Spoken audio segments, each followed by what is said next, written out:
Jesus said to them, "You belong to your father, the devil, and you want to carry out your father's desires. He was a murderer from the beginning, not holding to the truth, for there is no truth in him. When he lies, he speaks his native language, for he is a liar and the father of lies." If you think about the history of animation as a medium, it's really not that much younger than film in general. Even though Disney's prodigious success cemented animation as a genre for children and families, what with their mostly lighthearted renditions of classic fairy tales, there are early examples of animation that are definitely geared more towards adult sensibilities, like John Bull's animated sketchbook, which added life to political cartoonsmanship. And who could forget Betty Boop's curvaceous inking? Don't show this to the kiddies at home. Many adult animated projects would go down in history as interesting but crude, vulgar, and just kind of weird. Perhaps these experimental voyages into the macabre potential unbridled animation could achieve were part of what inspired young creative Vivian Madrano, aka Vivzipop, to create her own world, one where sinners get a second chance. Yes, today I'd like to talk about Hazbin Hotel. Hazbin Hotel is an adult animated series on Amazon Prime Video, though it has solid independent roots as its pilot released on YouTube all the way back in 2019. Before the masking. The series follows Charlie Morningstar, the daughter of Lucifer himself, and her quest to rehabilitate hell's finest sinners in hopes that they might get into heaven instead. Cause, you see, hell is suffering from a bit of a population issue. Mainly, there's too dang many sinners in here. And because of this overpopulation, once every year, angelic exterminators descend and cull as many sinners as they can. And, of course, the obvious solution is a hotel at which they can redeem themselves, or something like that. Through their trials and triumphs, Charlie and her friends strive to prove that even though a soul can have missteps, they can always make use of their second chance. But to address the elephant in the room, why bother talking about Hazbin Hotel? I mean, it's a bit of an online laughingstock, isn't it? Blank, if it was written by Vivzipop, is still a moderately relevant meme. Well, there's two reasons, mainly. For one, I consider Hazbin Hotel to be one of the most prominent examples of adult-oriented independent animation that took off. It's getting a season 2 after all, and a popular spin-off series, not to mention all the merchandise that keeps coming out. Regardless, in many online circles, it's garnered a reputation for being, bad? Like, really bad? All they do is swear, and the character designs are awful, and talk about bad coloring. Yet, the series has found an incredibly solid foothold in the public consciousness, evidently. So I think it'd be worth another try to look and identify precisely what that secret sauce could be. And as for the second reason, I really like musicals. As for the actual content of this video, I wanted to do a sort of episodic breakdown of the series. I'm assuming a lot of people never actually watched it, but still somehow formed opinions of it through online osmosis, but maybe this video can help informing an opinion that's a tad more genuine, if that makes sense. Secondly, I don't want to skimp out on any details or leave anything out by doing a big picture style analysis, so I just like to divide the review up by episode to make it simple for everyone. Though, to avoid this video becoming a bloated plot breakdown, I'll want to discuss a specific aspect of the series when I consider it most relevant, probably once per episode. That way we'll be able to review many series-wide elements of Hazbin Hotel, while also being able to sort of review how it feels to watch the series itself. So let's stop beating around the bush and talk about the series pilot. Before the Amazon Prime series was even announced, Hazbin Hotel had undergone years of development, from conceptualization branching off from one of Madrano's prior original characters from her webcomic Zoophobia, all the way to its fully animated, musical pilot. Dude, those fucking animals are so fucking funny! This may come as a disappointment, but in many ways, it's all downhill from here. Hazbin Hotel's pilot is pretty great. It's no surprise at all that it would bloom into a full series. I don't want to dwell too much on the story of this episode itself, but the pilot serves mostly as an introduction to the world of Hazbin Hotel. We've already introduced it. This series takes place in hell. Charlie wants to rehabilitate sinners and send them to heaven, because angels come down once a year to kill dead people again, but for real this time. It's like Lou Madrano said, "Go to hell before you die." Charlie does a live interview to introduce her idea of a hotel where sinners can better themselves, but it doesn't go too well, since her only client, porn star drug addict Angel Dust, gets involved with a turf war taking place right after the latest extermination. Luckily, a mysterious figure comes to the hotel to offer their services. It's Alistair, the radio demon, and with his promise of help, hope for the Hazbin Hotel lives on. Let's start with the good stuff. I love the animation. There's so much character packed into each movement. You can tell a lot of time and care went into it. The cast is great as well, and the music is lovely. It was done by Gooseworks, who you might know as the creator of The Amazing Digital Circus. Neat. But to transition to some negative aspects, I'd like to talk a little bit about one of the first spoken lines in the series. Huh? Oh, I'm alive! I'm alive! You know what I always say, better him than me. But to ask what might seem like a stupid question, is he dead now? Like, if you die in hell, are you dead for real? Duh, of course you are. The angels cleanse souls every year by coming to hell and killing people. But I have the benefit of hindsight, and we all know that's 2020. Bit of a spoiler, but one of the plot points in the main series revolves around some special properties of the angels' weapons. For that reason, I could easily buy the idea that a soul is only purged, as in completely erased, if they get smited by an angel during the cleansing. But then what happens if someone gets killed by another sinner? Do they respawn like Minecraft? Like Fortnite? Or are we talking Hollow Knight Steel Soul where you only get one shot? Angel Dust has this line where he implies that Vaggie can't really kill him. I'm gonna kill him. Too late, Toots. Sorry, you're stuck with me, bitch. Get used to it. And then he says, you're stuck with him? So can they not die except by angels or what? Here's the thing. If we really wanted, we could have one of these nitpicky rants like 5 times an episode, but I just can't be bothered. I'll mention when there's some sort of weird continuity error or strange detail that's mentioned, but unless it's super relevant, I'll try not to bring it up. But I feel as if the issue of somewhat immortality is pretty freaking important. What's the point of turf wars? How and why do demons get power if nobody can really die most of the time? You know what I mean? A lot of conflict in the show hinges on Hell's affairs, but the idea that these characters can't be killed and are just wailing on each other with cartoon logic kind of sucks out a lot of tension, doesn't it? Let's move on to some other story elements, shall we? The pilot introduces most of what will become the series' main characters, and for the most part, they're all given plenty of time to shine. They all show off their unique personalities as well as what they'll bring to the series in the future. Charlie is the hapless optimist. I'll just have to resort to my impeccable improv skills. Her girlfriend Vaggie, is that really her name? Who's obviously an angel, by the way, is the supportive partner with a temper. Your credibility? What about the hotels? Your little stunt made us look like a fucking joke. Angel Dust presents himself as a ruthless, sex-addicted jerk, but we all saw you push Cherry Bomb out of harm's way. Fake it, Gaffer, I saw you, Karen. And Sir Pentious is the funny one. But I think a bit of a problem presents itself with the radio demon. Alistair is who I'd consider this series' most iconic character, as in if you've never watched it, you'd probably recognize him. He's a fast-talking vintage deer guy. He's introduced as an incredibly powerful figure. Charlie and Vaggie are both terrified of him. He pulls this Sonic.exe move of glitching out the screen in his first scene, and I'm here like, isn't this a bit too much? The stereotype of an overpowered OC is one that's plagued independent storytelling forever. Why are we power creeping in the pilot? You could have introduced Alistair as a more mysterious figure who wants to help with the hotel, and you could have introduced his power when he dispatches Sir Pentious at the end of the episode. So I really don't understand why he's introduced like a creepypasta character. We could have left some more stuff to the imagination and he still would have been a very engaging character. He does benefit a ton from a deluge of sound effects. It sells the whole walking radio show bit incredibly well. I've come to crave a new form of entertainment. While we're talking about sound, this pilot is absolutely flooded with sound effects. Like, every scene is packed with cartoony sound effects, and a lot of them are jarring, and they're just too much. As to you and your selfish bullshit! I can suck your dick. Ha! No. Your loss. Why did it play a zipper sound? Other than Alistair, a character that benefits a ton from this treatment is the news anchor who interviews Charlie, Katie Killjoy. The frequent unnatural noises her body makes highlight her gruesome personality and design. It's great. You want people to be good? Just because? You might be some royal big shot.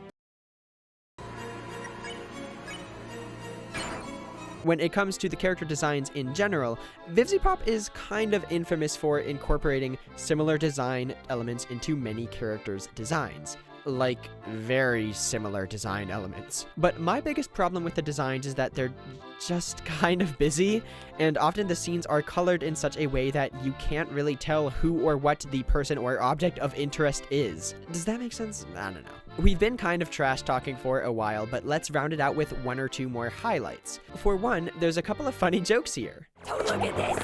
It's been a while since I've made new friends. Why are you all women? Jokes are funny. I made you look, sad. And pathetic, like an orphan with no arms or legs. But there's also a good bit of the malarkey that makes up most of Hazbin Hotel's humor. A lot of raunchy jokes the series makes are just saying something crude and hoping you laugh, or else the actual punchline just kind of falls flat due to really poor timing. A lip dick jackass, Tom. Or should I say, no dick. Is your hat, like, alive or something? Oh, well, that's none of your goddamn business. Now is it? Would that make your hat the top and you the bottom? Oh, harder, Daddy. Son? If that joke wasn't made by Sir Pentious, it'd be unforgivable. Finally, I actually love the original songs in this pilot. They're lively and expressive and very unique. There's pretty much only two songs, the sad one Charlie sings in the intro and the upbeat one she sings and that Alistair reprises about the hotel itself. Something that I always appreciate about a musical number is when it has a clear and successful intention. For the sad song, it's an intro to Charlie's emotional struggle, lampshading her deep desire to help the people of hell. And for the other, it helps introduce her wild personality and just how enthusiastic she can be. When Alistair reprises it, it showcases how he makes light of what other people might consider serious situations. But here's the thing, both of those personality quirks are established pretty well by the scenes preceding them. Is this a drawing? Yes, that's the happy ending, see? After all, the world is a stage, and the stage is a world of entertainment. When a musical number doesn't introduce a new facet of a character or doesn't really progress the story, it's always a big risk.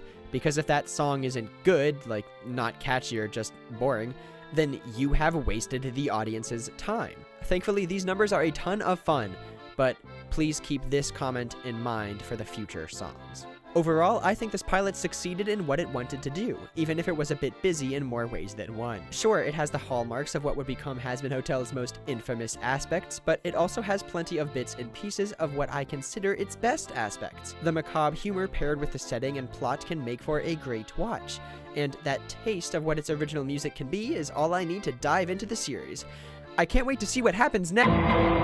So, there was a bit of a pandemic. In August 2020, almost a year after the pilot came out, it was announced that the independent studio A24 had picked up the series for production. And in September of 2023, Amazon Prime Video announced they'd secured streaming rights and ordered 2 seasons, the first to be released in January of 2024.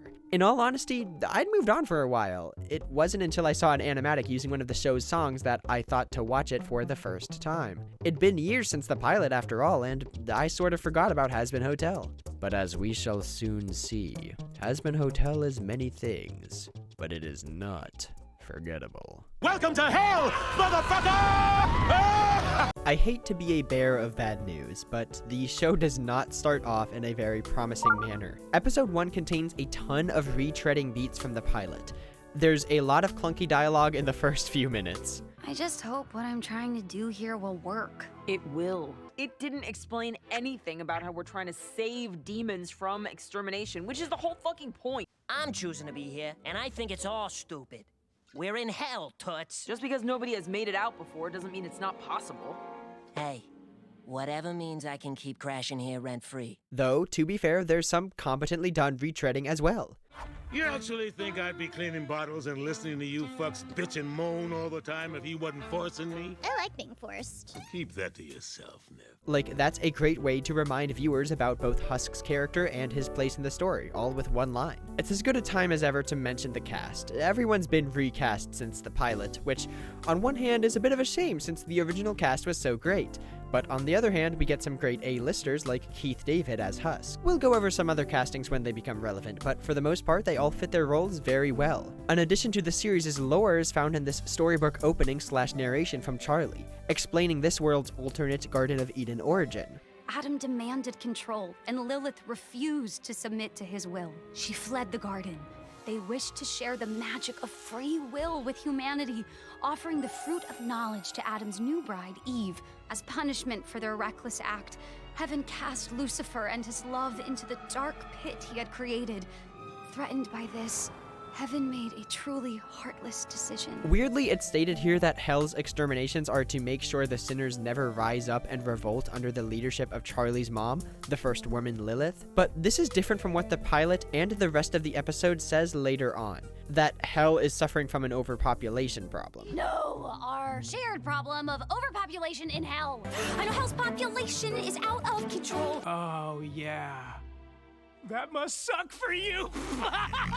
We'll have to see how that contradiction resolves, I guess. It won't. There's been an obvious animation upgrade from the pilot. Everybody is a lot more on model in general. While I do mourn the loss of the pilot's animation packed with characterization, I can appreciate how uniform designs and color palettes are necessary for an animated series. Though, just to be clear, the color palette is still pretty annoying a lot of the time. The plot for this episode, after the clunky reintroduction of everything, revolves around Charlie's dad securing her an audience with angels to pitch her hotel idea, but predictably it doesn't go well. Just like the pilot, there's 2 original songs to talk about. The first, A Happy Day in Hell, is a lot like Charlie's song from the pilot, in the sense that it's kind of a parody of the typical Disney I Want song that'd be featured this early in a normal animated musical. It's a fine number, but there's a couple of really awkward shots where the camera just kind of gets shunted around, and a large part of the song itself is centered around reintroducing subsettings in Hell that we'll revisit later.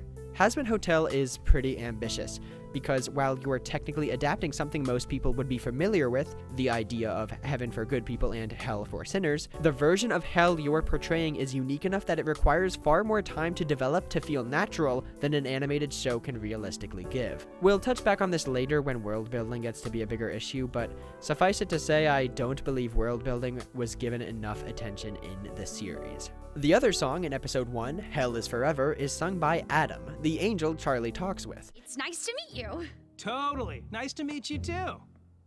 Ha! I fucking got you. Did you fucking see that? He's voiced by Alex Brightman, who played Beetlejuice on Broadway, and in Teen Titans Go, funnily enough. Shocked that they didn't ask Michael Keaton to reprise his iconic role for Teen Titans Go. Brightman also plays Sir Pentious, who, if it wasn't obvious, is my favorite character. It's honestly pretty great, the song that is. It's catchy, not too long, and has a bit more of that characteristic attitude I like from the pilot's songs.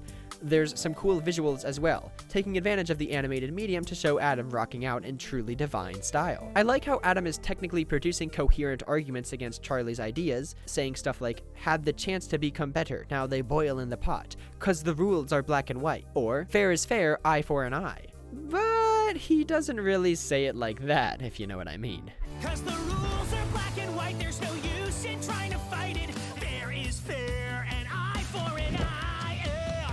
That's not to mention, hey, how come Charlie has 5 fingers in some shots but 4 in others? That's kind of weird, right? How he incorporates a ton of misogynistic language into like every verse, calling Charlie stuff like babe. It all serves to portray Adam as a big shot who's good at parroting, but is really just a bit of a jerk. This characterization culminates in the reveal that for him, extermination is entertainment. Of course, this would be a lot more engaging if Adam's characterization wasn't slammed into your face every second he's on screen with the subtlety of a hefty brick. Here's my personal favorite. You'll love it.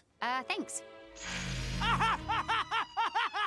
I got you again, bitch! Fucking hilarious! It gets pretty old pretty fast, and just kind of makes the episode feel very sloggy. Like, it's obvious he's going to reject Charlie's plan, it just takes over 5 minutes to get to the song. To be fair, a lot of that time is taken up by the episode's B-plot, which is Vaggie trying to make a commercial for the hotel after Alistair cheaps out on his version. Alistair gets one of his characteristic aura farming moments in this episode that I actually quite like, where Vaggie tries to record him. And here is Alistair, the egocentric piece of shit that... This face was made for radio. I just think that's really neat. Why exactly can't Alistair be recorded on video? I can't wait to find out! The subplot concludes with Vaggie making a minor deal with Alistair. He'll help make a great commercial if she doesn't ask him to work with video ever again. You'd think there'd be a callback to this moment next episode when the literal video demon is introduced, but no, Alistair just beefs with him for fun anyway. The A-plot concludes with Adam revealing they've moved up the next extermination by 6 months, to general panic from Hell's denizens. At least Alistair got that new commercial to air. I pulled a few limbs, too. Ha ha ha!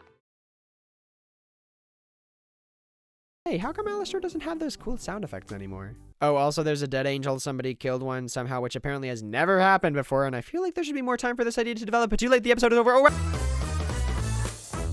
I think the biggest criticism there can be had for episode 1 is that it feels a little rushed, but like I've said, some of that could be due to the necessity of rehashing the setup from the pilot. All the episodes have very similar runtimes as well, so they may have had to stretch or squeeze certain elements they wanted to introduce. But isn't it weird how they're setting up this mystery surrounding this angel's death, but couldn't have been bothered to dedicate more than like a single line to it?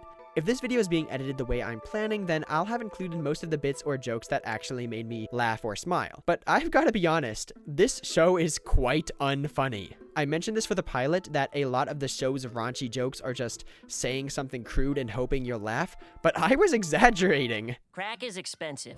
I'm the original Dick. You're doing great, vagina. This body was made to be exploited. All dicks descend from me. Hi, mister. Go fuck yourself. You think you want drummer dick? No way. Change their minds. And touch my parts. I'm the dick fucking master. My words have truly come to fruition, huh? Swearing doesn't make a line funny. A character acting horny isn't funny. You have to do something with those ideas to make a joke. Hazbin Hotel is undoubtedly an adult show, since it features so much swearing and violence and sex on TV. But the writing is so immature that it feels like a kid's idea of what an adult animated show would be like. So while it's an adult show, it appeals to young adults and preteens for superficial reasons. You'd probably think you're the cool kid if you watch Hazbin Hotel in like 9th grade. The other most relevant independent adult animated show would probably be The Amazing Digital Circus, and it kind of has this in common with Hazbin Hotel. While the show features swearing, in a way, and adult concepts, all the characters and settings are so brightly colored that it too appeals to kids for different superficial reasons. The key difference between these series' adultness is the depth of the writing. While Hazbin Hotel appeals to young audiences superficially, the actual content of the show never advances past that. It never feels like the series is being written for an adult, intelligent audience. The Amazing Digital Circus, meanwhile, feels like it respects its audience enough to write their characters in a complex, layered way, while also letting them talk about sex and swears and stuff like that. Hazbin Hotel could write the Jax monologue, but it would want you to think the character who says, "You are my playthings," is really cool and awesome. Whether this apparent discrepancy in quality when it comes to writing adult characters intelligently is due to a difference in effort or ability, I don't care enough to say. But I bet you can guess what I think it is. And while it's easy to say, oh, who cares, let people enjoy things, Hazbin Hotel talks about certain issues in such a way that it betrays some twisted beliefs, and the show is written in a way that it seems like the writers don't care about who watches. And the conjunction of these two ideas leaves a rotten taste in my mouth that refuses to go away. But we'll talk more about that later. Super swell. Telling y'all, it's better than a dog. You don't bark, you don't bite. This episode introduces the V's, a trio of overworlds that have a lot of power in the underworld. Vox, the TV guy, Valentino, the porn director, and Velvet, the social media mastermind. More importantly than that, this episode brings back Sir Benches, yeah! After getting his butt kicked in the pilot, he wants revenge on Alistair, but he ends up being the hotel's second guest instead. I don't know what it is, but something about the way his lines are read just messes me up every time. I come in peace. The only cool thing here is to say no to drugs. And if you do drugs, you go to hell before you die. He's so over the top and cringe that it circles back around to being funny. Vox is really the standout of this episode, though. His whole shtick is that he portrays himself as a brilliant mastermind in control of everything. Our brand is perfection. And what do you think chasing whores around town will do for our image? But behind this facade, he's little more than a common thug. He's great. The radio demon is there. That fucker is back! Valentino is another major character who's introduced this episode. He's Angel's boss and his abusive partner. It's pretty heavy-handed, but we'll go into it later. What's notable is that the idea of someone being under contract is mentioned for the first time here, and while in the last episode Vaggie was very cautious about making a deal with Alistair, this is the first time that the negative ramifications of a deal are hinted at. You still have him under contract. He isn't going anywhere. Clever that it's framed as something that could be natural enough here, as in, Angel has a contract with Val for the movies he has to make, not for his very independence. When Vox learns that Alistair is back and in close proximity with Lucifer's daughter, he goes on a little bit of a rampage and unleashes a smear campaign in what is undoubtedly the series' best song yet. Stayed Gone is a ton of fun, showcasing these characters' rivalry with a fast-paced, slapdash roast-off that highlights Vox's personality wonderfully. The balance between how much of him we got to know before the song and how much is revealed through the song itself is a lot smoother this time than with Adam's song from last episode. This number's got good lyrics and great visuals to boot. It's a lot to love. My only gripe is with one specific lyric I have an issue with. At the very end of their back and forth, Vox says, "You old-timey prick, I'll show you suffering." To which Alistair retorts, "Uh-oh, the TV is buffering." But like, what did Vox say? "I'll show you suffering." Now, it's totally in line with his character to say something so braggadocious and hammy in an attempt to remain intimidating. But I have never heard those words in that order before. It's pretty obvious you just wanted a perfect setup for Alistair's line. It could have just been, "I'll make you suffer." I'd much prefer a half rhyme than something that no person would ever say. There is a solid handful of these lyrics where it just feels like there wasn't enough thought put into their rhythm in conjunction to how natural they are as words a person would say. But whatever, the songs are still catchy. Regardless, it's a great way to introduce Vox as an antagonist. I can't wait to see what he gets up to this season. Unlike the last episode, which cut back and forth between its A and B plot, this episode is kind of split into two halves. The first which introduces the V's, and the second which focuses on Sir Pentious joining the hotel. Although the two halves might be more connected than that explanation makes it seem. We need someone who Little Miss Bleeding Heart would take in. Someone pathetic? So yeah, it's Sir Pentious acting as a mole for Vox. Who could have guessed? But isn't that a bit too obvious? What if it was someone else? Someone with an easily exploitable background. Someone else whose name begins with V. Nah, I'm just kidding, it's Sir Pentious. Though the resolution of the plot does give us this moment. It starts with sorry. It Starts With Sorry is a short song, and it kind of feels like they just wanted 2 songs per episode and banged this one out. And the actual message it tells is just obvious. I like that they don't forgive Sir Pentious right away, at least theoretically, but it kind of brings to mind the elephant in the room when it comes to Charlie's whole mission and moral compass. Charlie believes that every sinner deserves a second chance, but it's a bit hard to agree with that when it comes to certain people. It's all well and good when the person who is saying sorry is Sir Pentious' Saturday morning villain of the week looking ass, but the notion that certain human sins are unforgivable is an idea that Hazbin Hotel either doesn't realize or refuses to tackle. I think a plot about trying to become better against all odds could be captivating, but Hazbin Hotel clearly doesn't have the chops for dealing with such a complicated issue. Whenever the series actually brings up becoming better, it's almost always the most obvious Sunday gospel crap you could imagine. I have to go home and study. I'm off to not have sexual intercourse before marriage. Yes! Oh, bravo! There's no beating around the bush. This is what Charlie believes being a good person looks like. Is this a belief that will be challenged by the narrative? I'm starting to think the answer is no, since we've got an entire angelic war to contend with. And I think that massive doomsday event is what's been the most distracting in the series so far. It feels like there are other relationships, characters, and ideas that could use some more development, but you put the series under such a massive time constraint in episode 1 that it's impossible to fit anything else in. Don't worry though, 6 more episodes to go! That's plenty of time, huh? An explosion is coming! So I never mentioned this before because it was never relevant, but Sir Pentious has like an egg motif. Like he has cronies or minions and their eggs, and his worship looks like an egg as well. Why? Why is he eggs guy? Is it because snakes lay eggs? Whatever. I mention it because this episode is called Scrambled Eggs, and it features the eggs. Sir Pentious has to get rid of his weapons and his egg boys, but Alistair agrees to get rid of them while he's out. I think this is only done because there's a plot that follows Alistair very closely, and the writers didn't want to just follow Alistair so they could keep the character's intrigue alive. Alistair goes to a meeting with a bunch of Hell's overlords regarding what to do about the oncoming extermination, and meanwhile, the Hazbins do trust exercises. It's kind of cute. I don't want to live without my minions. Nobody catch me. Damn it. The truly interesting part of this episode is the Alistair plot. We get to meet some other overlords, and they're all pretty cool. Though it's strange how what exactly an overlord is has never been established. Are they like crime bosses? Are they strong based on how strong their sins in life were? Is it like the devils from Chainsaw Man where it's based on fear? Alistair sort of implied before that Vox's power was based on support. Is it something like that? These questions and more will not be answered in the series. On the one hand, I love how the elements we've already been introduced to are finally being used to cement the stakes of the series. This year's extermination was brutal.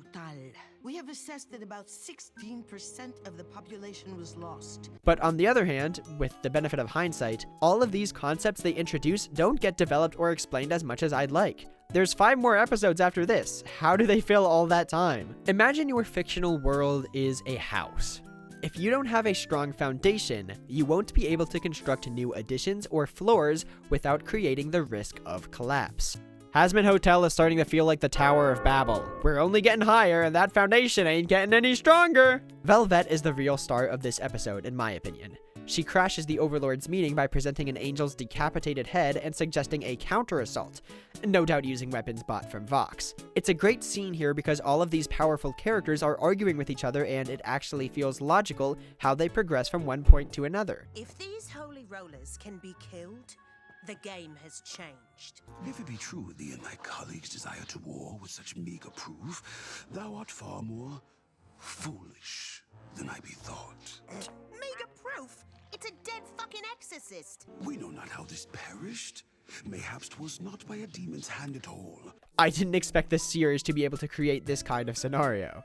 The meeting comes to a head with Respectless, which is pretty much Velvet's only song in the season. It's great, short and catchy, and lyrics that have a nice flow, while building to the song's reveal that the V's suspect Carmilla of having knowledge as to how this angel was killed. It's a shame that there's not really any crazy visuals, as was the case with the series' other villain songs, but what are you gonna do? There's not much else about this episode specifically that I want to get into, mostly because I don't want to complain about world building more, now at least. Most of this episode is actually pretty great, it kind of rocks. I like Carmilla a lot, Zestiel is freaking awesome, Vaggie gets some great characterization, there's an amazing song later with Stephanie Beatriz and Daphne Rubin Vega, the actresses for Vaggie and Carmilla respectively, about how they'll do anything to protect their loved ones. I think it's the most impressive vocal performance in the show so far.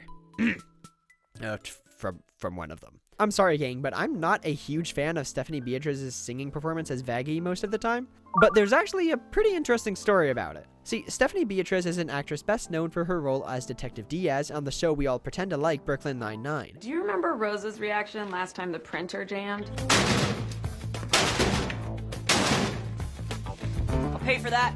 But she has solid musical experience in Encanto and the Lego Movie 2. Your greatest leaders are cordially invited to a matrimonial ceremony. I don't even know if it's actually her singing the jingle. For Encanto, Beatriz would audition for Luisa, as the character was pretty similar to her Brooklyn Nine-Nine character. Move, you're gonna make me drop a donkey. I've only had Arlo for a day and a half, but if anything happened to him, I would kill everyone in this room and then myself. However, the casters called her back to read for the main character because they liked her bubbly personality and her natural speaking voice that was a lot higher than Diaz's. I guess something that I brought to the table was funny enough for Byron and Jared to think of me as possibly playing Mirabelle. And I think I made them laugh because I didn't take it too seriously. I sort of thought about what I would like to see in a Disney heroine. Don't move.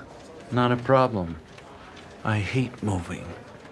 Unrelated to Hazbin Hotel, but her performance in Encanto is so good. These two roles showcase her amazing range, but in Hazbin Hotel, she's kind of using both sides of this range. Vaggie's speaking voice sounds a lot like Detective Diaz. If I can't help you, what's the point of me? My immune system is too weak to fight off my smile muscles. While when she's singing, she sounds a lot more like Mirabelle from Encanto.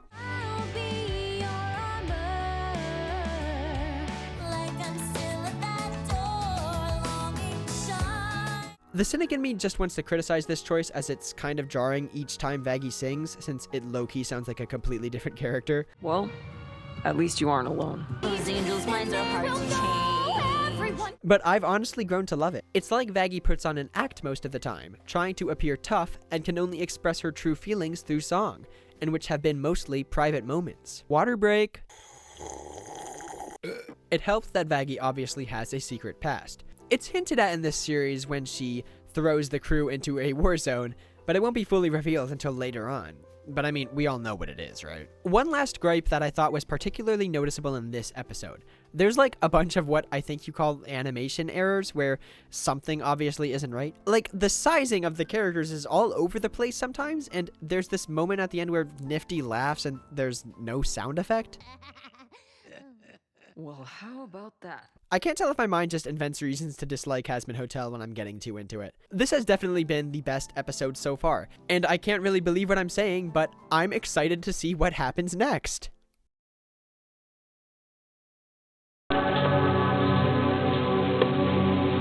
Episode 4 kind of feels like it's from a different show.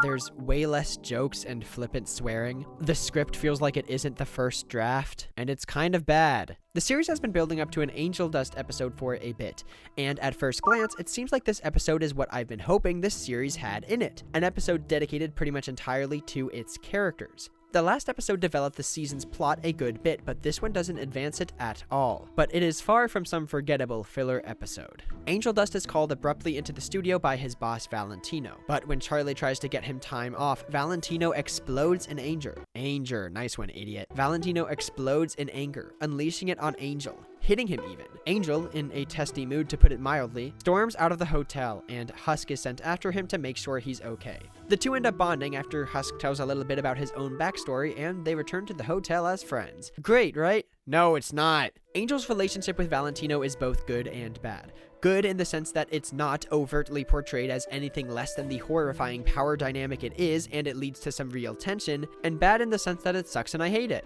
Val is physically abusive, relishes in the complete control he has over Angel thanks to his contract, and regularly sexually abuses and defiles him.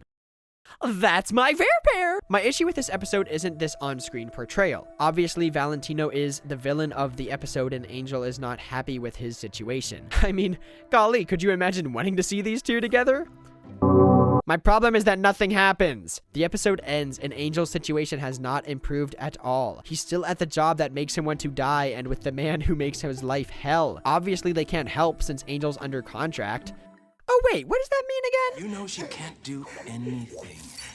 I own you. Or have you forgotten that? Oh, so Val controls Angel. So why did he have a meltdown when Angel moved out? That slippery twink is going to remember who owns him. I'm gonna fuck everyone in that rancid shithole, I swear to God. Just make him move back in. You have him under contract, don't you? This show's world building is awful! And you know what the biggest thorn in my side is?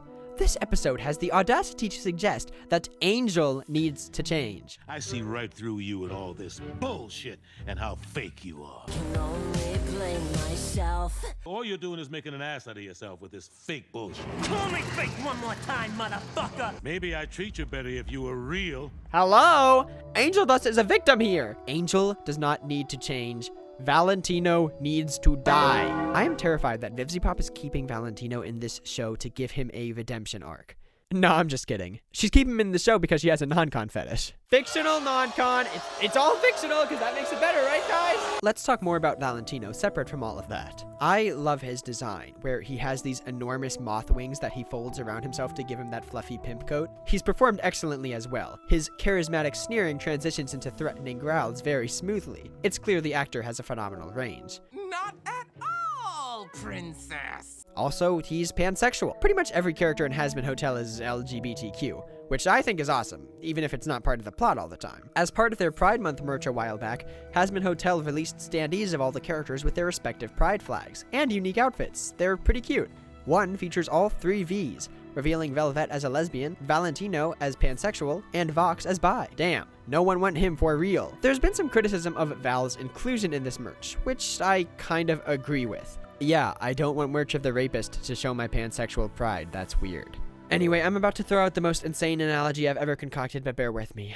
Imagine if every member of the UN released special merch featuring some celebrity or well-known person that was from their country.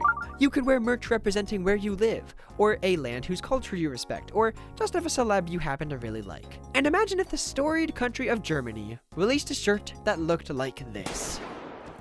That'd be weird, right? While it is true that the fans of the UN know who this person is, that doesn't mean you need to put him on a pride shirt. National pride, that is. This analogy sucks! Guilty! I mentioned earlier that this episode has way less jokes, but there was this one that got a little laugh out of me, I'll admit. Is the fucking hold up? I'm coming. Not off camera, you're not. Please. I know that Angel makes these stupid sexual innuendos all the time, but I just wasn't expecting this one, so it was a bit funnier. Imagine that. Husk's reconciliation with Angel at the end is nice, and this episode pretty much made me start to like Husk as a character, but there's some dialogue which is like super clunky, how it just explains Angel's character to the audience, I mean to Husk. It's just more of that problem I had earlier where the episode focuses on how Angel should adjust his attitude. Bro, start planning a hit on Valentino or something. Life can change for the better. There are 2 songs in this episode per the usual, Poison and Loser Baby. Poison is the most poppy of the songs we've heard before. If I heard a song that sounded mostly like this on the radio, I wouldn't bat an eye. There are 2 reasons why I think it wouldn't play right to a general audience, though. For one, Angel Dust is a bit too character-y, and though I think he's one of the best performances of the main cast, the voice can get a little old in a high-energy pop song, you know what I mean? For another, the lyrics and animation/music video are really saucy, even for Hazbin Hotel. It's a solid pop song, though. Kind of weird how sexy it's trying to be when it's portraying an abusive situation. But what do I know? Loser Baby is fine, it's just stuck in a bit of a stinker of an episode. I don't know, people love this one, but I can't really get into it. I don't think calling the victim of a sexually abusive relationship a whiny bitch is very conducive to improving relations. I like how Angel makes a real friend in Husk, though, and I kinda like the bit at the end. It actually made me laugh. There he is! They're fucking singing! Get him! I'm tired, man. I don't actually like getting angry at things. I'm not good at it. Thankfully, this is the only episode that makes me literally upset. At least that I remember. Let's tread ever so carefully into the next episode. It's really cute that you're gonna defeat me with the power of friendship and all, but again, I am the devil from the Bible. This episode is fine. Like, it's passable. There's a solid A and B plot.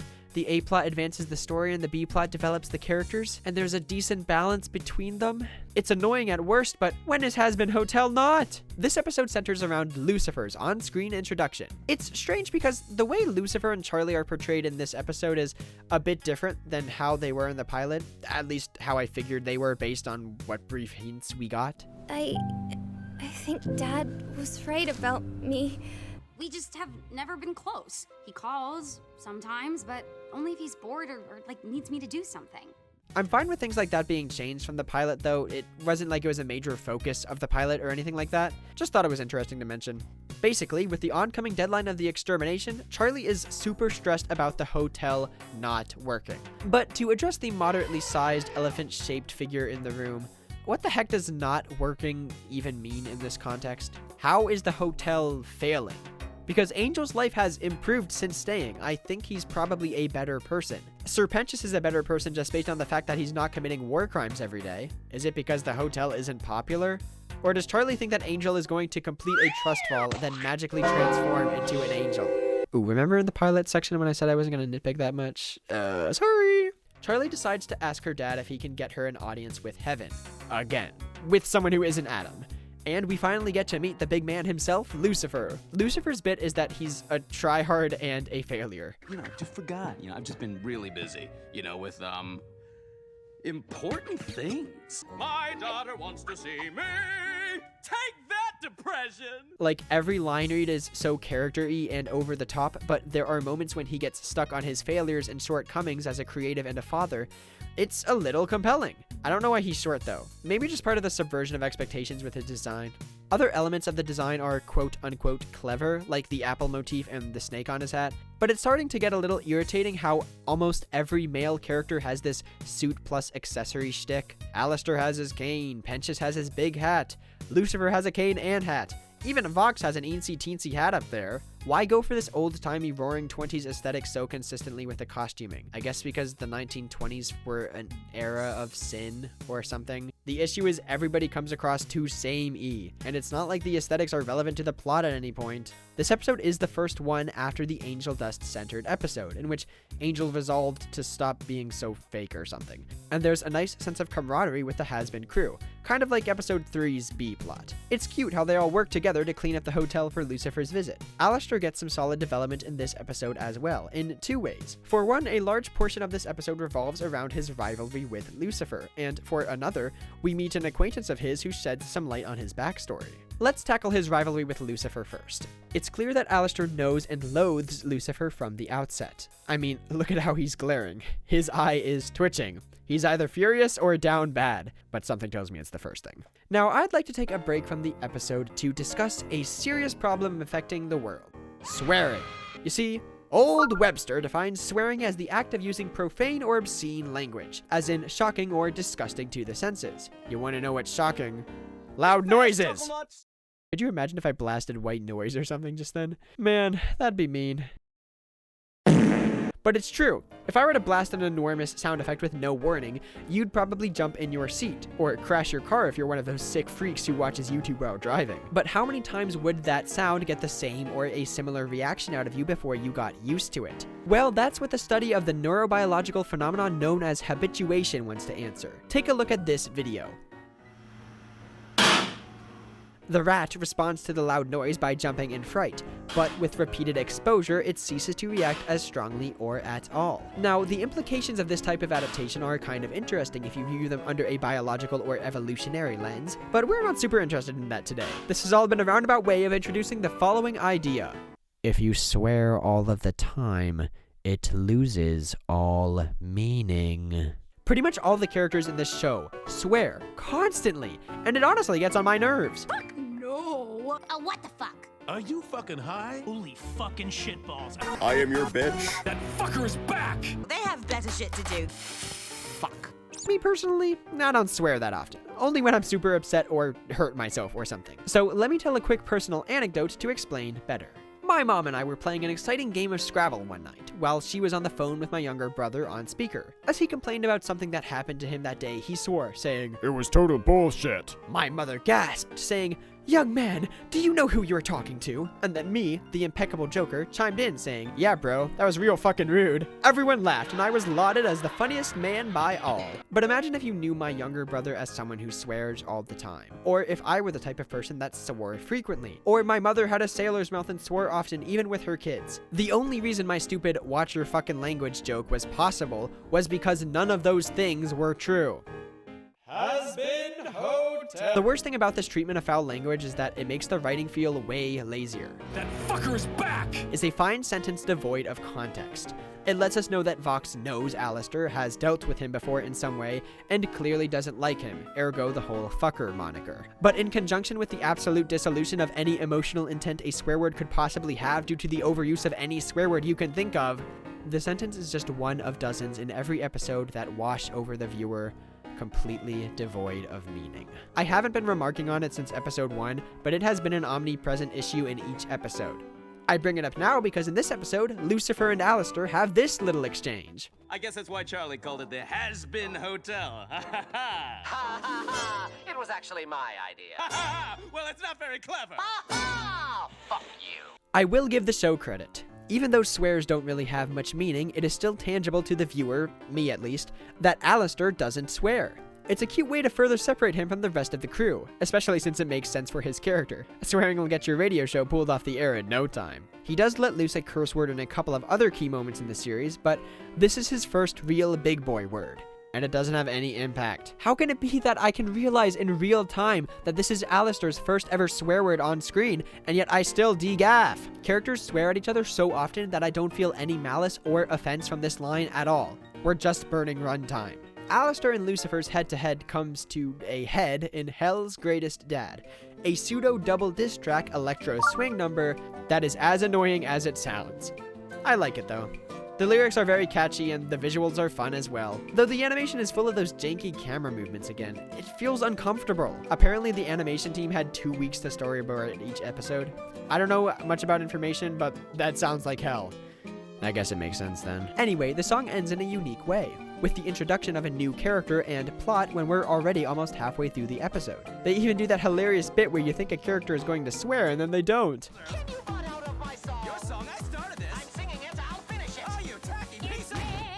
Now, an educated viewer may be able to reason out that what Lucifer was going to say just then was most likely piece of shit. Aki mushrooms. But you see, he gets cut off before he can say it. Oh my, what a hilarious joke. Oh wait, the swears you say don't have any meaning, so why would the swears you don't say mean anything? It's not like you haven't cursed in songs before either. Mimsy is Alistair's old friend, from when they were both alive even, and basically she's in massive debt with some loan sharks and ran to where she knew Alistair was so he'd deal with them for her. This character in particular has put Vivziepop under a bit of pressure regarding her design, with accusations of it being anti-Semitic in nature. Many people think Mimsy is a mean Jewish stereotype due to the following reasons. She has a hooked nose, she is greedy and or money obsessed, she has a nasally voice with a Brooklyn accent, and she is short and fat. Guys, I've got bad news about Spamton G-Spamton. Seems kind of weak to me, but I'm not Jewish, so I wouldn't feel comfortable commenting in a decisive manner either way. But Vivziepop actually responded to this, saying that Mimsy is just a flapper girl who's kind of designed after a chicken. What? I never mentioned this before, because it was never relevant. But a ton of has-been characters have animal motifs incorporated into their designs. Alistair's a deer, Angel's a spider, Husk's a drunk, Vaggy's a moth, Vox is a shark? Okay, that one's a stretch, but he's got those lines which are like gills and big sharp teeth which are totally unique to his character design. Everybody looks the same. So there was a poster for season 2 put out recently at the time of writing this, which featured the V's as well as Alistair and Charlie and stuff. Now, I thought I must have been hyperbolizing this in my head, but someone else pointed it out. Alistair and Valentino are hitting the exact same pose, down to the sneer as well. They're the same. These characters haven't even met. There's no connection between them. I'm losing my mind. Oh yeah, the animal thing. I really like when there's an animal motif. It's a cute way of expounding on character personalities as well as relationships. In this show, for instance, Val is a moth who has Angel, the spider, in his web.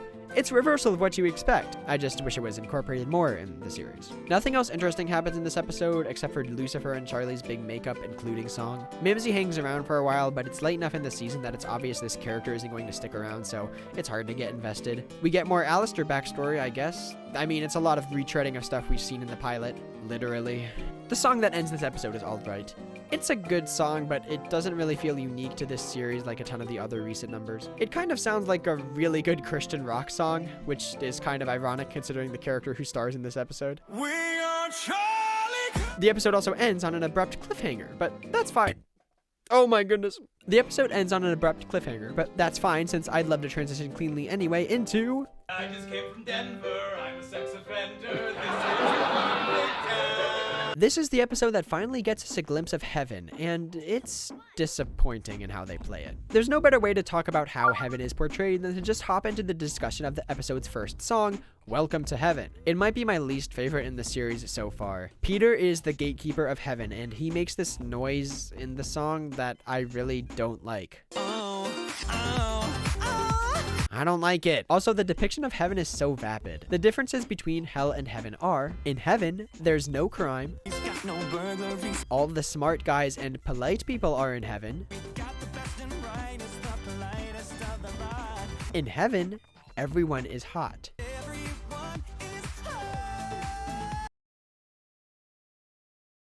Why are you white? We'll get to it. I want to compare this song to one that serves a similar purpose in Wicked, that being One Short Day. It obviously has the benefit of being much longer, which gives a lot of time to do different verses and have a ton of fun in this awesome new setting, while Welcome to Heaven is quite short, even by Hazbin Hotel standards. Like, it's literally 1 minute long. But there's like a 20-second verse in One Short Day that perfectly explains why these two characters like Oz and want to stay there while also deepening the audience's understanding of their more complex motivations. There are buildings tall as clocks with trees, restaurants and libraries. There are wonders like I've never seen. It's all red and it's all green. I think we found a place where we belong. I bring this up because I would like to ask a question. Why exactly does Charlie want to send people to heaven? What about this place is great specifically for her? Obviously, it's like the better place to be, right? But the things that make heaven better are so shallow, it's impossible to justify as a core character motivation. The people are hot, subjective.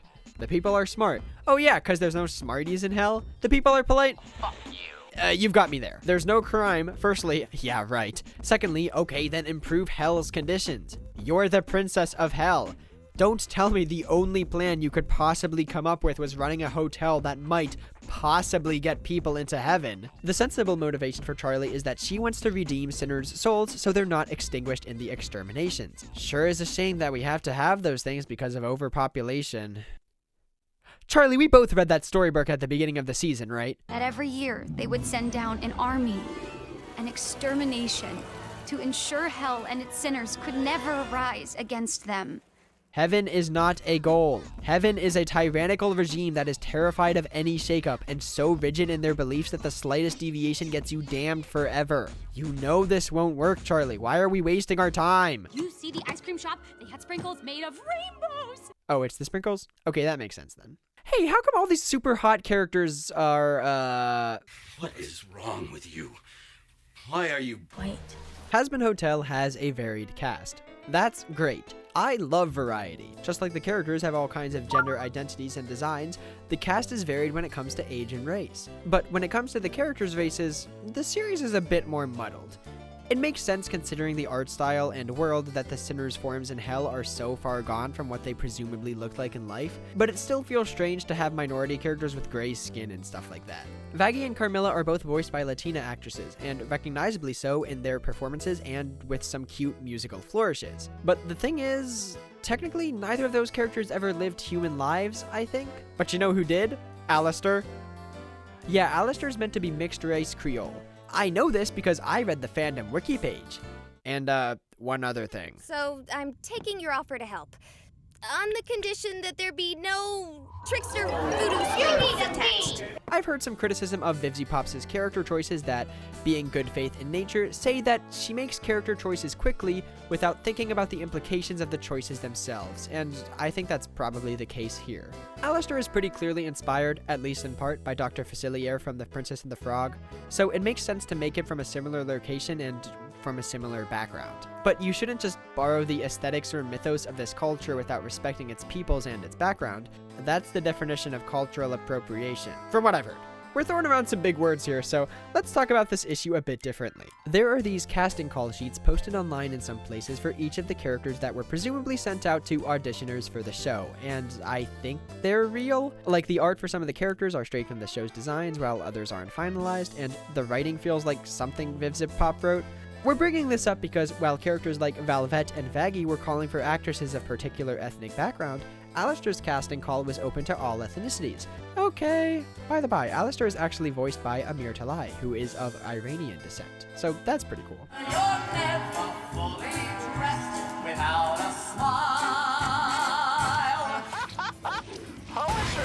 Bringing things back to the actual show we're watching, the majority of these super hot characters are totally white. Like, those are pretty natural skin colors, and they're almost all completely humanoid. What, so only the unholy characters of color get their human traits erased? How convenient! This has been a problem for characters of color in mainstream animation for, like, decades.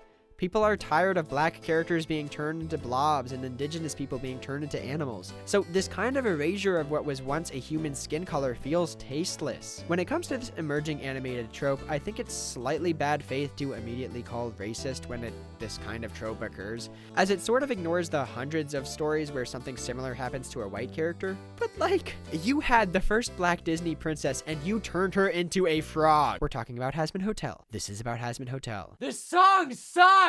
Adam and his hench lady show up again and start placing Vaggie under pressure, finally revealing that she used to be a holy exterminator. Why I named you after the best thing ever, Vaggie. Actually, it's pronounced Vaggie. No. Lloyd? That's right. It's me, your son. And it's Lloyd, Dad. No. Lloyd. I named you. Predictable twists can be fun, but there's gotta be something to support them. Often, twist characters, similar to Vaggie's, will have their secret revealed to the audience first, and then there'll be moments of dramatic irony, where the audience knows more than the other characters in the show. As it is, the reveal that Vaggie is an angel this late in the game doesn't add anything to the story other than some shallow drama we know will be cleared up quickly because there's only 2 episodes left after this. We finally get to the Holy Trial, where Charlie's ideas will be put to the test. The setup for the B-plot, as well as the resolution to the trial, is kind of clever. Charlie actually asks Adam what he thinks it takes to get into heaven, directly challenging the Angel's idea of morality, and claims that Angel is doing everything Adam lists. Act selfless, don't steal, stick it to the man. Are you fucking— Fun fact, that line is a reference to another of Alexander Brightman's past roles. He played the Jack Black character in the Broadway adaptation of School of Rock. And do it just as loudly as you can. Stick it to the man. This is one of the most engaging scenes in the series. We get to see Charlie's positive influence on Angel as he makes choices while out with the gang. It's not quite as preachy as an anti-drug PSA, but it's close. Take one of these, and you won't be worrying about nothing. You want to fuck up all your progress? Be my guest. I just thought you were better than that. I don't know. And if you do drugs, you go to hell before you die. Angel takes care of Nifty when she gets a little too drunk at the club. But like, would Angel not have done this at the series' outset? We already know he cares for his friends. Was friendship the answer all along? Be honest. Is the lesson that we should only be good people in case a court of holy angels is watching? Because if so, that's actually a pretty funny criticism of religion-based morality. The debate comes to a head in the episode's second song, where Charlie teams up with one of Heaven's angels, Emily, to take a stand against the angels' heavenly virtues. The song isn't like that catchy or anything, but I love how everyone gets a part and how it reincorporates melodies we've heard before, especially with Charlie and Emily taking Adam's Hell is Forever song and shoving it back into his face. It's very satisfying. Adam has this line where he goes, "A man only lives once," and you think that's probably a direct Bible verse, but I think the verse he's misquoting here is Hebrews chapter 9 verse 27. A man only dies once, and after that comes judgment. Another adorable detail, if intentional, showing how often those who tout holy values don't really know what they're talking about. Interesting that extermination is a secret from Heaven's general populace. It makes Emily immediately more compelling than like half of the characters we've been hanging out with for the last 5 episodes, which is only a little sad. The song ends with the inevitable reveal to Charlie that Vaggie was once an angelic exterminator. It's cool, I guess, very Broadway. Funnily, there were some lines where it sounded like Charlie might know Vaggie was from heaven.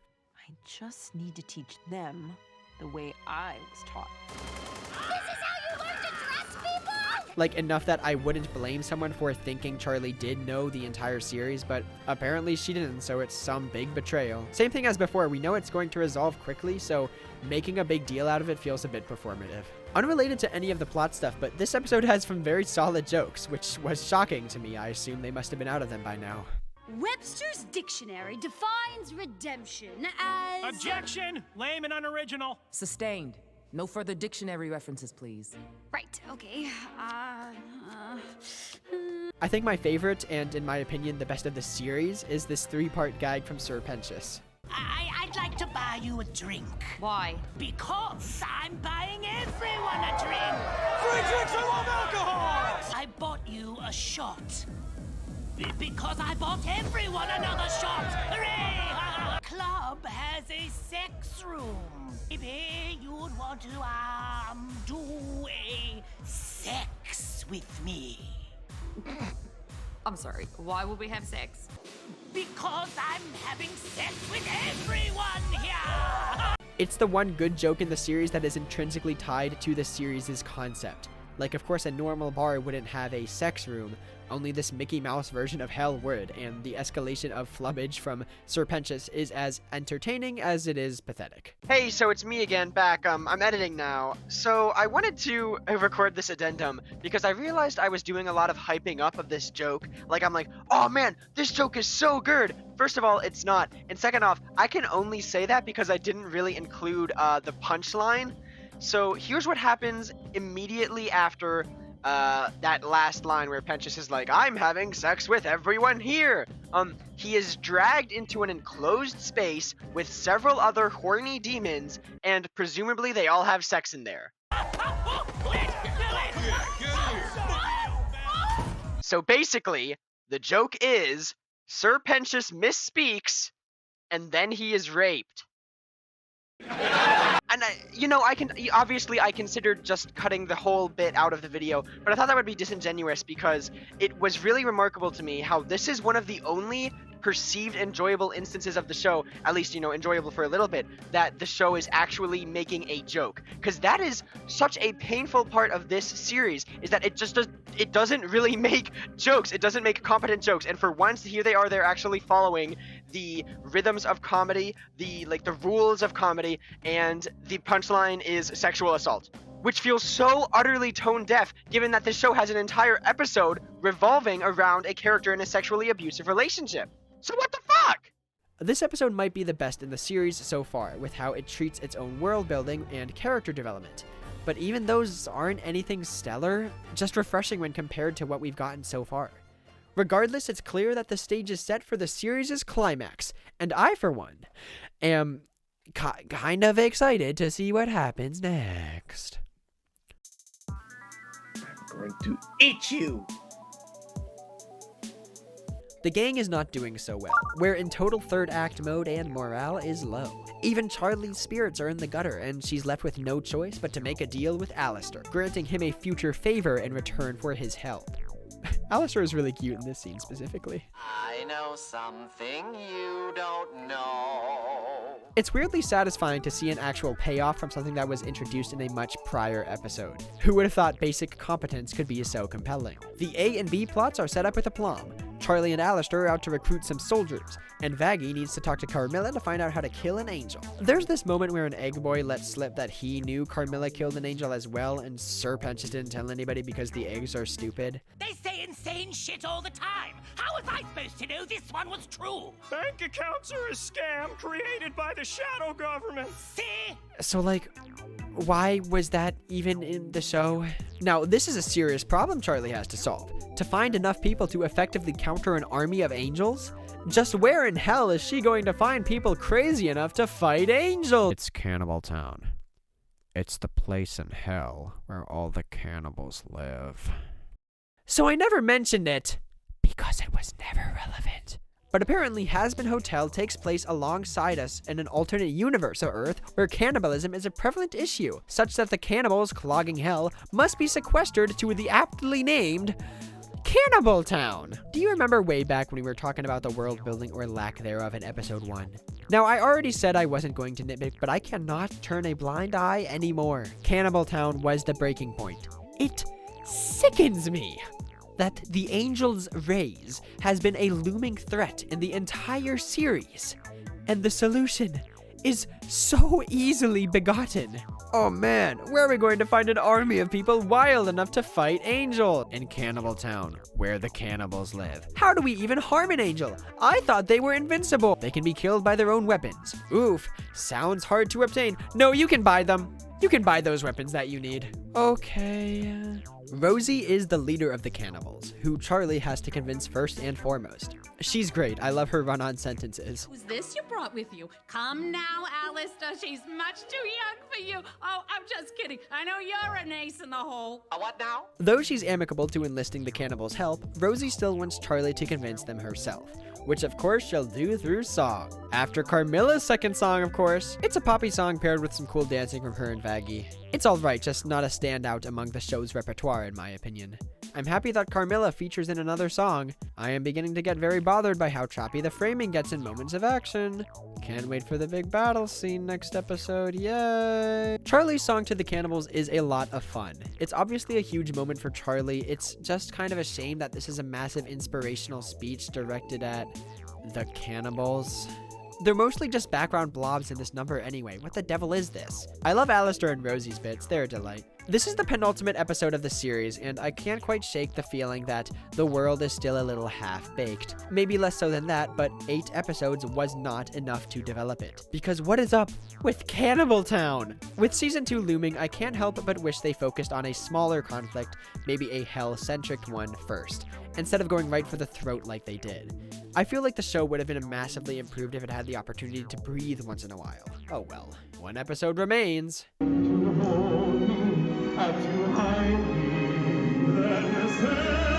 Footage of this episode may give you motion sickness. It's been a bit of an issue with every high energy scene so far, but the camera just juts around like a polka-ing clown and I don't like it. Makes it harder to watch. Do you remember a while ago when I compared Hazbin Hotel to a tower? Getting increasingly higher and higher without ever taking the time to build a proper foundation. This final episode is the top floor. We've been on the stairway to hell for 7 episodes and we can no longer ignore the wind rocking the building. But the episode's pretty enjoyable all the same. It's just impossible to get really into since the setup was so weak. Let's kick this portion off with a positive rant for once. I haven't brought it up since it's not always easy to notice, but the show's score constantly incorporates each character's theme from all the way back in the pilot. It's super noticeable here with Cherry Bombs. Old man. Why don't you get that Tinker Toy bullshit off my— Look, I can't resist a fight, okay? Especially when I get to tag team with this fuckhead. I love when every character has their own leitmotif. It makes shows feel so much more magical. Charlie is really nervous about the battle tomorrow, and it's a little strange that this point only came into my mind now, but I think the series generally has strong emotional moments for a kids show. But even that's a bit of an insult to better children's shows. I know it's not a deep criticism of any sort, but it's an observation born from this show's simplicity when it comes to the characters' motivations. Charlie is the good guy, she's nice and stuff. Adam is the bad guy, he's a big jerk. Alistair is so cool and mysterious, I bet he has a cool fucking backstory. I'm tired of it, but I get why it's fun to watch, I guess. Vox shows up a good bit in this episode, like in interstitials between battle scenes, which is pretty cute. The mask is completely off and he's just having the time of his life hating on people. They're gonna fucking die. They're gonna die. Everybody has new outfits for the big battle.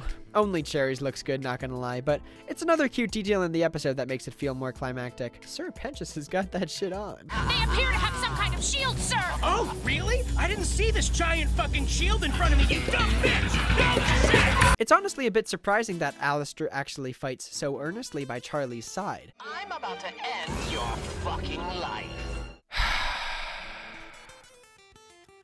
I kind of admire that they let Alistair lose to Adam.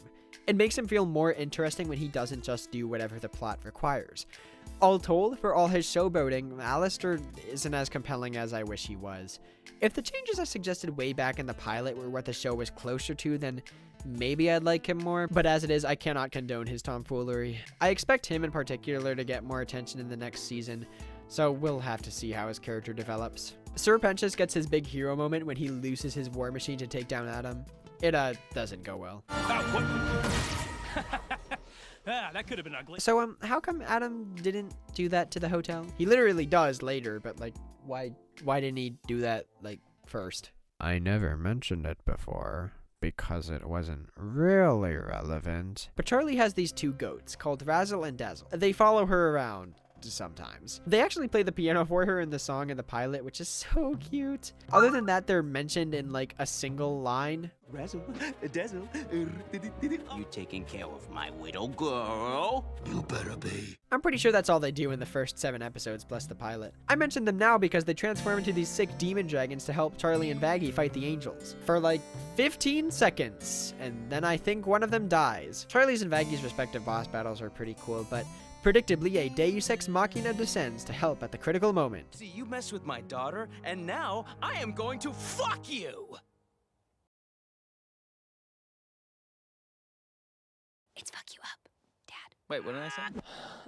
The show is not funny. It's really not funny. So I never mentioned this before, but something positive this time. But I was kind of vibing with the angels' designs in this show. They're black and white to contrast with the colorful main characters, and I thought their plate faces were kind of cool. I'm honestly a little disappointed that they were actually masks. I thought it would be interesting if you had to give up your humanity when you became an angel or something like that. All this to say, Why are you white? It's only when Lucifer and Charlie work together that they defeat Adam. Though comedically, it's Nifty that actually kills him. Great bit that Nifty is still frozen in front of cameras just like that past episode.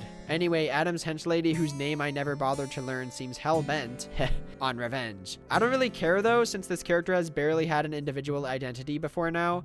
Her most definitive trait has unironically been homophobia. Their love is vile and blasphemous. Hot as fuck, though. Can't wait to see more of homophobic Hitler in season 2 of Hazbin Hotel! The finale song is awesome. I love group numbers if you couldn't tell by now. It's funny to me that it starts the way it does though. He did it for us. Respectfully, Sir Pentious didn't really do anything. He bought a net 2 seconds of time by distracting Adam. I don't think that was a real turning point, gonna be honest. I guess even meaningless sacrifices get you into heaven, though. Are you telling me that Sir Pentious is the first ever soul to make this kind of selfless act in the history of hell? That just doesn't make sense with how many souls are in hell, let's be real. I've been downplaying how much I love the finale. It's so sweet to see everyone working together to rebuild the hotel. They did steal this ending from the hit animated musical Sing, though. Don't think I didn't notice. Speaking of songs, you may have noticed that I only talked about one song for this episode. Well, the other one is a reprisal of Charlie and her dad's song, sung this time by Charlie and Vaggie, about how much they love each other. More than anything. More than anything.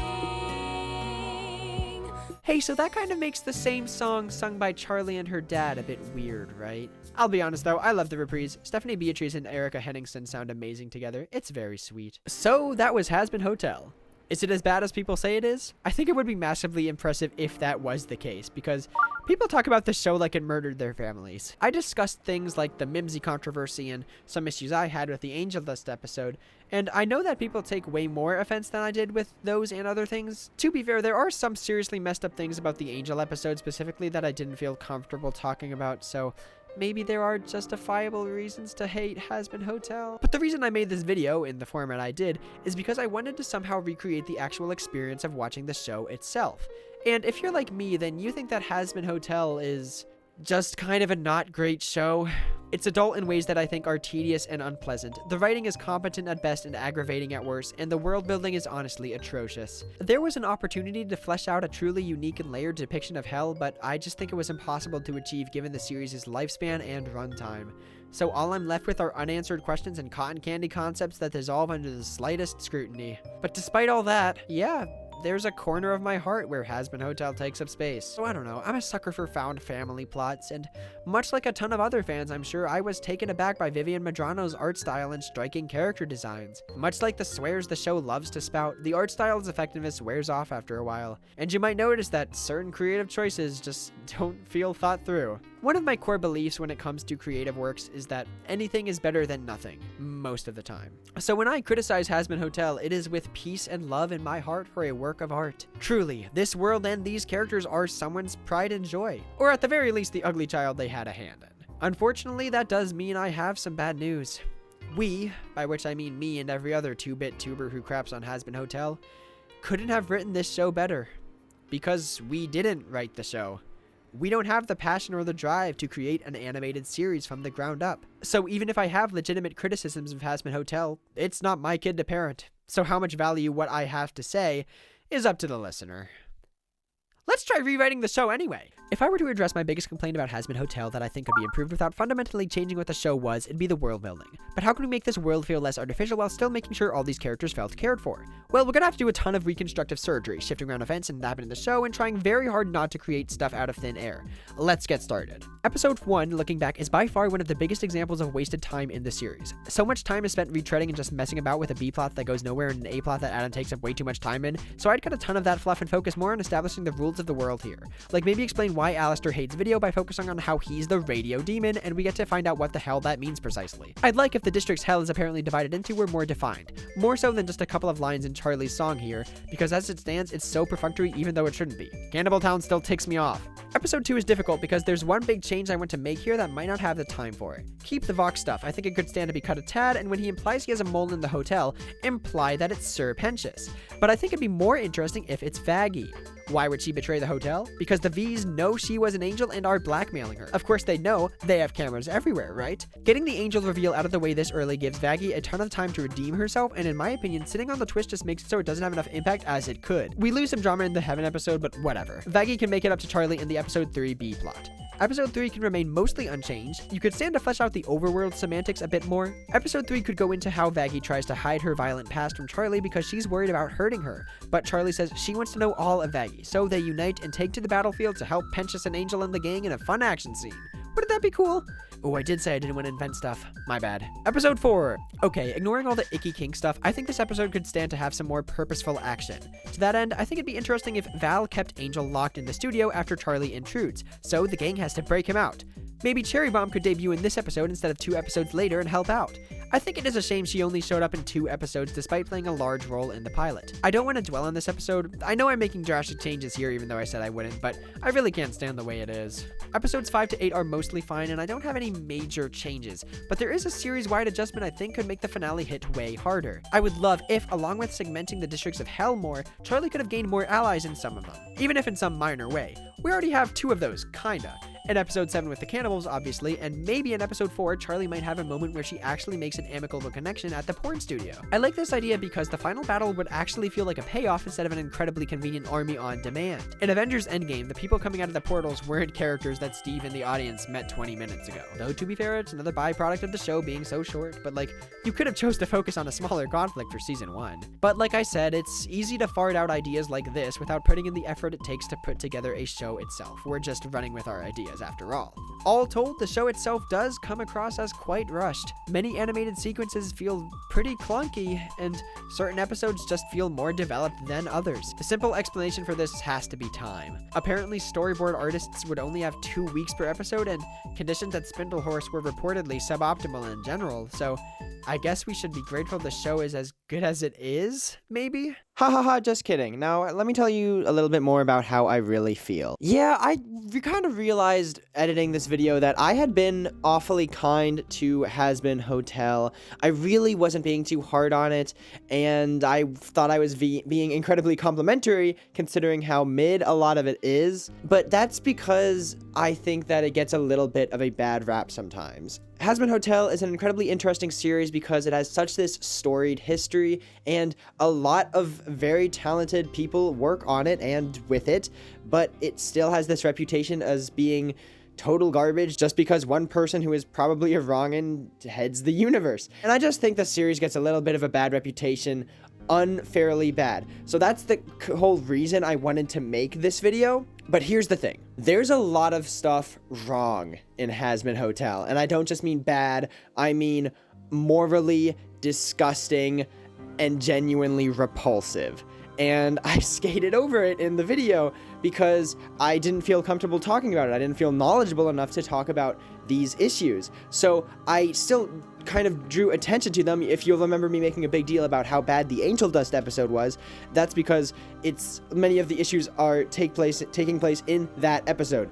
And I sort of wanted to bring to everyone's attention that this episode should not have been put out the way that it was. But for the issues that are contained in it that I don't feel comfortable talking about, I instead talked about issues that I was more confident in, like this story is not written in a satisfying way, these characters are not portrayed in a satisfying way, and it's just not very narratively appealing how this episode carries on. And what I think is most notable about these aspects of the show that I have so brazenly labeled as repulsive is that they can be missed. They can be ignored by fans with questionable intentions, but they can also be missed by good-natured fans who just aren't reading very deeply into the shows they watch. But you know what can't be ignored? Blatantly using the rampant physical abuse of one of your characters as a slapstick gag punchline. And Valentino, you cannot keep hitting Angel Dust in public. It's... no, it's not funny anymore. When have I ever hit him? You're obsessed with me. That was a clip from Hazbin Hotel Season 2, which started coming out right around the time I was in the last third of making this video. I really wanted to get out this video before Hazbin Hotel Season 2 came out. I think that's pretty obvious, but I kind of dawdled. My mistake. A lot of stuff is happening in my life right now. My bad. But yeah, that gag is absolutely atrocious, right? Because how could you possibly have a whole episode dedicated to this character's mental torture, and then in the next season you have it as a throwaway slapstick gag? And that's not to mention, specifically around the time of me recording this, the series' official Twitter account has been like posting thirst traps of Valentino, the rapist character. Yeah, that's awesome, dude. I'm really glad that you are respecting the experiences of sexual abuse victims. So yeah, I don't think I can look away from it anymore. I don't think that I can defend this series that I personally enjoyed watching anymore. So at the end of this video, I sort of skate around the issue of, oh, well, you know, I kind of like Hazbin Hotel, but I wouldn't recommend you watch it. Yeah, I wouldn't recommend you watch it. In fact, don't watch it. Do not buy an Amazon Prime subscription. Do not give them the attention. Do not give them the satisfaction of knowing that these things that they are putting into the world are garnering attention. That's how you defeat these types of people. You do not defeat them with sassy quote retweets, guys. Can we wake up, please? Anyway, yeah, I don't even know what to say at the end of this. Go watch Dr. Sleep, the sequel to The Shining. It's not amazing, but it's kind of interesting, I guess. I'm just tired, man. On Salem Street, that's where you'll buy your coats and vests and everything else that's neat. Second-handed ulsterettes and everything else that's fine. For all the boys they trade with me at $149.